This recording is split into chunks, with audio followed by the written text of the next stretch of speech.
मित्रों नमस्कार। मैं पंडित कैलाश चंद्र जोशी आपका स्वागत करता हूं अपने चैनल संस्कृति सेज में। मित्रों, मैं आज आपके साथ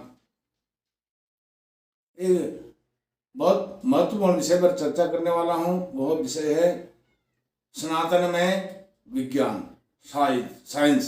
सनातन में साइंस, किस प्रकार से सनातन में साइंस का योगदान, सनातन ने साइंस के विषय में अपना क्या योगदान दिया, उसके विषय में चर्चा करता हूं।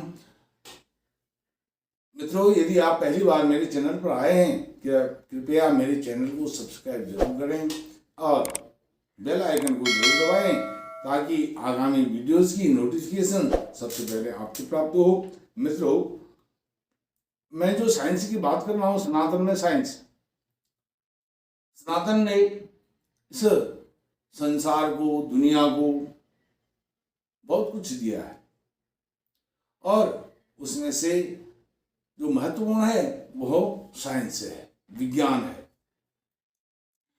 विज्ञानम धारयति धर्मम, जो विज्ञान को धारण करता है वह धर्म है। वो कौन सा धर्म है? वो सनातन धर्म है। विज्ञान को धारण करने वाला सनातन धर्म है और कोई नहीं है। तो किस प्रकार से यह साइंस सनातन में है वो मैं आपको बताता हूं। एक राज ऋषि थे, युवनाश्व थे। राज ऋषि सूर्यवंशी राजा थे और वह राजा इतने महान थे, उनको राज ऋषि की उपाधि मिली है। वो इतने महान थे, वो अपनी प्रजा का पालन पोषण, लालन पालन इस प्रकार से करते थे जैसे कोई व्यक्ति अपने संतान का लालन पालन, अपने बेटी का लालन पालन करते हैं। इस प्रकार से वह युवनाश्व अपने प्रजा का पालन पोषण करते थे। और युवनाश्व हमेशा, जो राजा थे, महाराज थे, वो हमेशा चिंतित रहते थे, बुझे से रहते थे और उनका मन कभी भी कार्य करने में नहीं लगता था। लेकिन वह राजा थे, महाराज थे, इसलिए जनता का लालन पालन करना, राजकाज संभालना उनकी प्राथमिकता थी, पहली जिम्मेदारी थी, इसलिए वह उसको करते थे।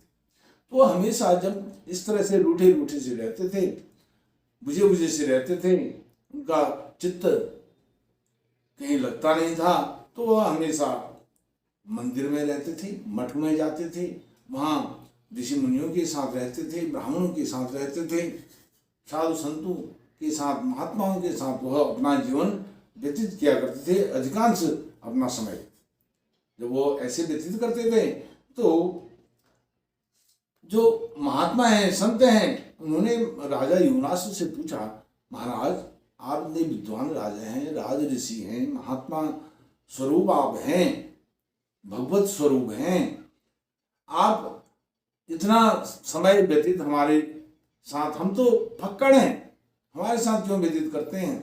तब उन्होंने कहा, हे संत महात्मन, मेरी कोई संतान नहीं है और मेरा यह राजकाज आगे कैसे चलेगा, पीढ़ी दर पीढ़ी वंश परंपरा कैसे आगे को बढ़ेगी, तो इसका कुछ उपाय बताइए। इसीलिए मैं चिंतित रहता हूं और अपने कार्य को, अपने कर्तव्य को निष्ठापूर्वक उसका निर्वाह नहीं कर पाता हूं। तब जो संत महात्मा थे आश्रम के, तो उन्होंने कहा, ठीक है, हम कुछ यत्न करते हैं, उपाय करते हैं। तो उन्होंने क्या किया, राजा को संतान की प्राप्ति हो, इसके लिए उन्होंने दिन भर तपस्या करी और एक घड़ा जल जो है वह अभिमंत्रित किया, अपने मंत्रों के बल से अभिमंत्रित करके उन्होंने रख दिया, ढक करके रख दिया और रात्रि हो गई। रात में विश्राम किया और संयोग से जो राजा युवनाश्व हैं वो भी वहीं रात्रि विश्राम करने लगे। तो जो जल था, अभिमंत्रित जल, महात्माओं ने, संतों ने यह सोचा था कि इस अभिमंत्रित जल को रात भर रख करके इस घड़े का जल जो है प्रातःकाल जो महारानी है, योनास की जो पत्नी है, धर्मपत्नी है, उनको पिलाया जाएगा। तो प्रभु को कुछ और ही स्वीकार था। रात्रि का समय हुआ। रात्रि में जब सब लोग सो रहे थे, संत महात्मा भक्तगण सब लोग सो रहे थे, योनासु जागे, उनको प्यास लगी और उनको सामने एक घड़ा दिखा और उस घड़े का जल वह सब पी गए। महाराज योनासु पी गए। अब जब प्रातःकाल हुई, सूर्योदय हुआ, तो पता चला संत महात्माओं को, जो साधु जन हैं, योगी जन हैं, उनको पता चला कि यह जल कहाँ गया। अब उनकी वो सब चिंतित होने लगे। जब चर्चा होने लगी तब योनासु ने हाथ जोड़ करके उन्होंने विनय किया, हे संत महात्मन, मुझे क्षमा करें, मैं अपराधी हूँ, उस जल को तो मैं पी गया। तब जो संत महात्मा हैं वो कहते हैं, योनासु कोई चिंता की बात नहीं है, आप घबराओ नहीं। प्रभु को यही मंजूर था। उन्होंने कहा यह जल तो हमने, जो महारानी जी हैं, उनको गर्भ धारण करने के लिए यह जल अभिमंत्रित किया था। अब यह जल आपने पी लिया है, अब जो है आप गर्भ धारण करोगे। अर्थात जो गर्भ धारण की क्षमता है, संतान उत्पत्ति की क्षमता है, वो एक स्त्री में ही हो सकती है। उनमें जो हार्मोन होते हैं, जो गुण होते हैं, जो अंदर कोशिकाएं होती हैं, सेल्स बनते हैं शरीर में, वह सब जो एक बनावट है वह तो एक स्त्री के अंदर होती है।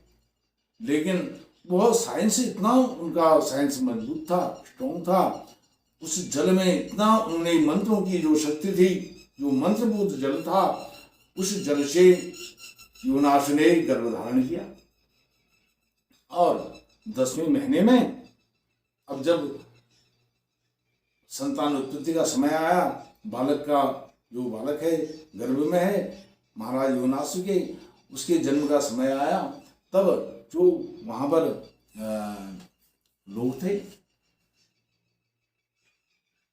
उन्होंने, जो साधु महात्मा थे, उन्होंने पत्थर का औजार बना करके उसमें पेट को, उदर को फाड़ करके योनासु के गर्भ से बालक को निकाला। और उस बालक, अब बालक का लालन पालन कैसे हो भाई, माँ से तो जन्म लिया नहीं है, पिता से जन्म लिया है, पिता स्तनपान कैसे कराएगा, क्योंकि उनके स्तन में दुग्ध का संचार है नहीं। तब देखा गया वहां पर इंद्र, महाराज इंद्र हैं, जो देवेंद्र हैं, वह उपस्थित हुए। उन्होंने कहा इस बालक का लालन पालन मैं करूंगा। तब उस बालक का नाम पड़ा मानधाता। योनास के जो पुत्र हुए, जिनको योनास ने जन्म दिया था अपने उदर से, उनका नाम पड़ा मानधाता। मानधाता, माँ धाता, धाता होता है इंद्र का नाम, धाता कहते हैं इंद्र को, और माँ, जिनकी माँ इंद्र है वह कौन है, मानधाता। और मानधाता इतने सर्वश्रेष्ठ निकले, इतने विद्वान राजा हुए। मानधाता महीपति करके एक लोकोक्ति आती है। मानधाता इतने चक्रवर्ती सम्राट हुए, वह चक्रवर्ती सम्राट हुए, उन्होंने एक दिन में संपूर्ण विश्व को, संपूर्ण संसार को, दुनिया को अपने अधिकार क्षेत्र में ले लिया। वो इतने प्रचंड विद्वान थे और महारथी थे, और सभी प्रकार की विद्याओं में वह निपुण थे। और वह सूर्यवंशी जो राजा मानधाता हुए, वह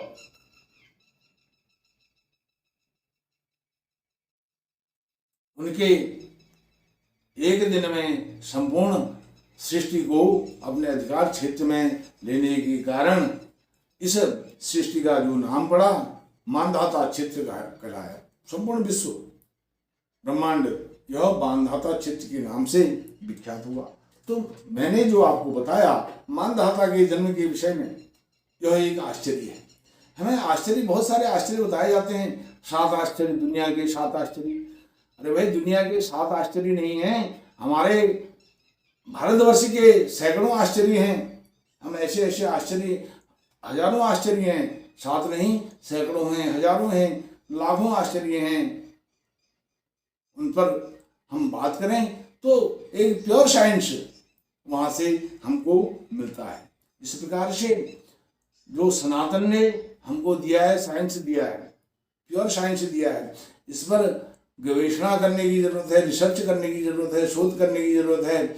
हमने, हमारे समाज ने, हमारे सरकारों ने इन विषयों पर, हमारा जो वेद है, उपनिषद है, वेदांग है, ज्योतिष है, इस पर कभी कोई शोध नहीं किया, रिसर्च नहीं करी, गवेषणा नहीं करी, विश्लेषण नहीं किया।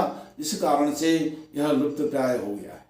इस प्रकार मित्रों, मैंने आपके सामने एक ऐसे विषय को रखा जो शायद आपने नहीं सुना हो, मानधाता महीपति।